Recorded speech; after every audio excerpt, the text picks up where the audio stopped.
Pendant des années, l'île privée de Jeffrey Epstein était inaccessible. Fin 2025, des dossiers et photos révélés ont montré ce qui se trouvait sur Little St. James. Ce que les enquêteurs ont découvert à l'intérieur de ces bâtiments était bien plus étrange que ce que quiconque aurait pu imaginer.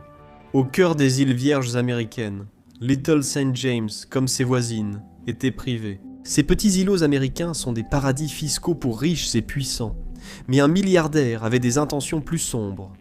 Jeffrey Epstein ne s'en servait pas seulement comme lieu d'affaires, c'était l'endroit où il accomplissait ses actes les plus sombres, une vaste entreprise criminelle sexuelle qui a trafiqué des femmes pendant des décennies. Les secrets de l'île ont été gardés sous clé jusqu'à sa mystérieuse mort en 2019. Et même après, l'affaire a été ralentie par la bureaucratie, jusqu'à ce qu'elle soit vendue pour 60 millions de dollars en 2023. Depuis, seules quelques photos ont été publiées, chacune plus étrange que la précédente. La maison principale, présentée comme un manoir, était en fait un complexe. Il y avait une immense maison de style villa avec des colonnades, qui était utilisée pour les invités de marque. À côté, une cabane en pierre au plafond turquoise servait de résidence privée à Epstein. Une grande piscine était en construction lors de sa mort. Un autre luxe exigé par le financier. C'était typique d'un riche. Une résidence où l'argent ne compte pas. Évidemment pas faite pour une seule personne. Il y avait de nombreux logements pour les invités, le personnel et les personnes très importantes. Certains logèrent dans le manoir, d'autres dans des bâtiments séparés pour les grands groupes. C'est l'un des indices les plus clairs que faire venir des gens sur l'île pour des fêtes où tous les vices étaient permis faisait partie du modèle économique d'Epstein. Mais en matière d'étrangeté pure, rien sur l'île ne se compare à la structure suivante, ont découvert les enquêteurs. Il y a un grand bâtiment sur l'île que personne ne peut vraiment expliquer. Il est uniquement connu sous le nom de temple, et c'est le plus grand mystère qui subsiste autour de l'île. Un grand bâtiment bleu en forme de boîte, à la pointe sud-ouest de l'île, entouré d'un pavillon carré aux mosaïques rouges et blanches. À un moment donné, le bâtiment était surmonté d'un immense dôme doré et de plusieurs statues d'oiseaux. Il ressemblait à un ancien temple dédié aux dieux, mais même une intervention divine n'aurait pas pu arrêter Mère Nature. Gravement endommagé par l'ouragan Maria 2 ans avant la mort d'Epstein, le dôme a disparu. Très peu de personnes ont pu y entrer. Le bâtiment aurait d'abord été conçu comme pavillon de musique, peut-être inspiré du dôme du rocher à la Mecque. Patrick Baron, un accordeur de piano, a fait une brève visite du bâtiment pour accorder un piano pour Epstein en 2012. Et il a décrit l'ambiance troublante avec les statues ressemblant à des gargouilles. Et il confirmera plus tard ce qu'il avait vu sur des photos à mesure que l'enquête avançait. Mais cela a rarement été revu depuis, car l'île a été gardée sous clé après la mort d'Epstein. Mais le plus étrange dans le bâtiment n'était pas une chose, mais une personne. Epstein recevait de nombreux visiteurs célèbres sur son île, mais on sait peu de choses sur leurs activités. Des rumeurs ont visé des politiciens de haut rang, notamment l'ex-prince Andrew Mountbatten. Windsor a été mentionné dans de nombreux procès. Mais l'un des visages que Baron aurait vu là-bas était celui du pape, pas en personne. Mais Baron a remarqué une immense photo d'Epstein, et du pape accroché au-dessus du piano. Certains ont supposé que la photo pourrait représenter une véritable rencontre, bien que cela n'ait jamais été confirmé. Cependant, il n'a pas pu confirmer de quel pape il s'agissait dans ce contact sinistre. Pourtant, cela demeure un mystère. Les enquêteurs soulignent que l'aspect le plus troublant du bâtiment est la présence d'une porte verrouillée de l'extérieur. Cela empêcherait de sortir, alimentant des théories sombres sur l'île. Ce bâtiment étrange aurait-il été la clé de l'opération ? Des théories évoquent un ascenseur ou tunnel caché, lié à des plans d'évasion ou des conspirations autour d'Epstein. On parle d'un temple souterrain secret pour des rituels auxquels Epstein aurait pris part. Ce n'est qu'un des nombreux mystères que le gouvernement n'a pas encore résolus. Et ce n'est pas le seul bâtiment inexpliqué sur l'île. Près de l'eau, vous trouverez un deuxième bâtiment, plus petit. Il a les mêmes motifs au sol et le même schéma bleu et blanc, mais sans les nombreuses caractéristiques ostentatoires du bâtiment principal. Pourrait-il être lié ? Et s'il faisait en partie d'un plan d'évasion souvent théorisé, pourrait-il être connecté sous terre ? Les rares informations les concernant n'ont rien prouvé, renforçant la détermination des complotistes à leur donner un sens. Ne sous-estimez jamais le pouvoir d'un influenceur. En 2023, un explorateur urbain américain a atteint Little St. James pendant l'incertitude de l'île. Ils ont constaté que la plupart des bâtiments décrits par Baron étaient toujours debout. Cependant, le temple ostentatoire avait été peint en blanc, ce qui le faisait se fondre dans le décor. Epstein a-t-il changé de goût ? Ou voulait-on cacher les événements étranges réservés à quelques privilégiés sur l'île ? Les réponses tardaient. Mais des secrets troublants ont été révélés. Les dossiers publiés ont dévoilé tout le complexe, avec cabane pour invités, logement du gardien, héliport et quai privé. Epstein a emporté ses secrets lors de son arrestation, parce que l'étrangeté du temple n'est rien comparé à celle du manoir. Ce que les photos nouvellement publiées ont révélé à l'intérieur du manoir a choqué même les enquêteurs les plus chevronnés. Dès que vous entrez dans le manoir d'Epstein, vous commencez à avoir l'impression d'être dans un film d'horreur, et d'une certaine manière, c'est le cas. Epstein cultivait un environnement de loyauté et de secret avec tous ceux qui mettaient les pieds sur l'île, qu'il s'agisse de personnalités célèbres ou de simples employés en qui il avait confiance. Et cela a fait que Little St. James ressemblait davantage à une secte. C'est quelque chose qui devient très évident quand on passe devant un tableau noir dans la maison principale. Ce que les gens ont immédiatement remarqué, c'était une série d'inscriptions à la craie, avec des mots comme pouvoir et tromperie, ainsi que d'autres messages difficiles à déchiffrer faisant référence à la musique et à l'heure de la journée. Ce qui est troublant, c'est ce qui manque. La photo du tableau noir a été publiée, mais incomplète. 5 éléments du tableau sont masqués par une bande noire. Seul le gouvernement connaît leur contenu. La théorie principale est qu'ils auraient pu contenir les noms des principaux associés, essentiels à l'enquête. Seul le cercle restreint a vu ce tableau.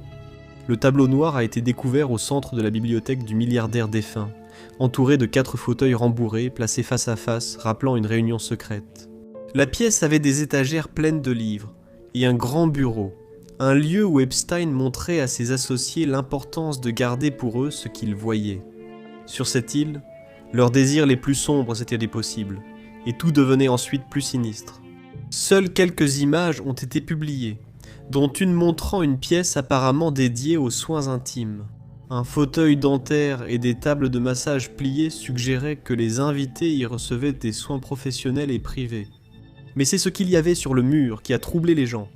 Ce qui ressortait le plus, c'étaient les masques accrochés au mur, une série de visages humains, principalement des hommes âgés. On distingue surtout un homme âgé au long nez, grosse moustache et front dégarni. Le masque ne ressemble à aucun proche d'Epstein. Il ressemble plutôt à un masque d'Halloween grotesque. Mais pourquoi le trafiquant sexuel condamné en aurait-il autant ? La théorie actuelle est que ces masques auraient pu servir de déguisement à certains visiteurs de haut rang, pour dissimuler leur identité lorsqu'ils commettaient des actes sordides. Aucune preuve directe n'explique précisément l'usage de ces masques. Mais leur présence demeure l'une des questions les plus troublantes et sans réponse de l'île. Et l'île a été visitée par certains des personnes très importantes les plus en vue. Seules quelques victimes ont témoigné. Mais certains ont affirmé avoir vu des personnalités connues présentes, y compris des hommes d'affaires, des célébrités, des membres de la royauté et des présidents. Peu de ces contacts ont été confirmés. Mais une victime a affirmé avoir été donnée à un ministre qui l'a agressé. Autrefois, l'anonymat apportait plus de sécurité et les masques furent introduits. Epstein voulait que ses clients influents soient bien traités, la maison étant surtout prévue pour des activités dépravées. Les enquêteurs ont trouvé un grand hammam, souvent utilisé par les invités pour le sauna, bien équipé en oreillers, serviettes et lotions, signe de sa fréquentation. C'était l'une des pièces les plus utilisées pour le sexe dans le complexe, où Virginia Giuffre a dit avoir été agressée. La salle de bain offrait poudre pour bébé, parfum et hydratant pour le confort des visiteurs, a révélé Virginia Giuffre.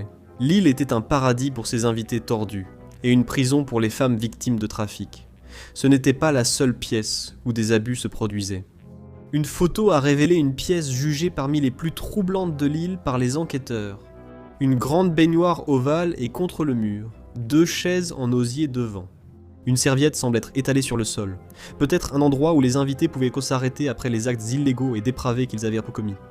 Encore plus troublant, la chaise à côté de la baignoire. Sur l'île, même l'intimité attire un public, et plus on l'explore, plus elle devient étrange.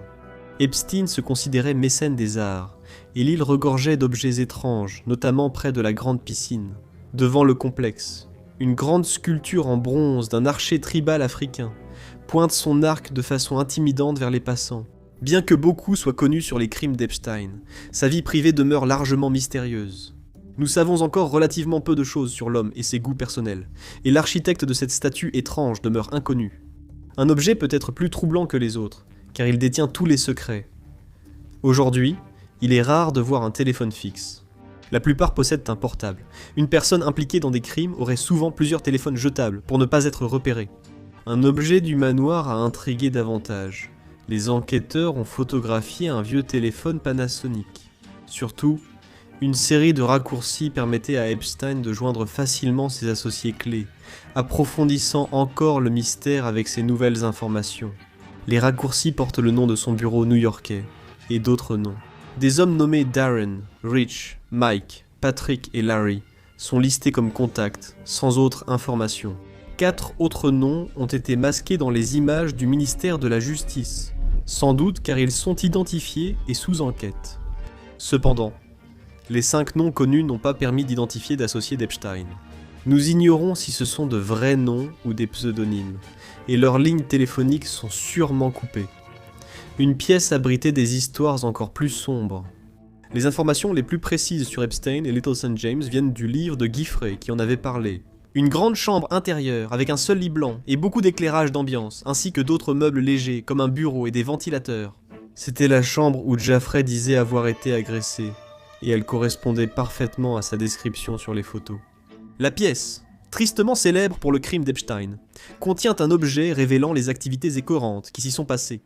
En zoomant sur la table de chevet, on voit un bandeau noir et une lampe de poche. Ces objets faisaient-ils partie des jeux tordus ? Les puissants qui venaient d'ici aimaient jouer. Les détails sombres, les activités malsaines de l'île et l'identité des participants restent mystérieux. Chaque nouvelle photo publiée ajoute une pièce au puzzle et renforce la demande de réponse et de justice. Jeffrey a suggéré que l'île avait un objectif plus inquiétant. Malgré son apparence luxueuse, elle était tout sauf cela pour ses occupants. Jeffrey a révélé que les femmes et filles victimes de trafic étaient privées de passeport et retenues contre leur gré.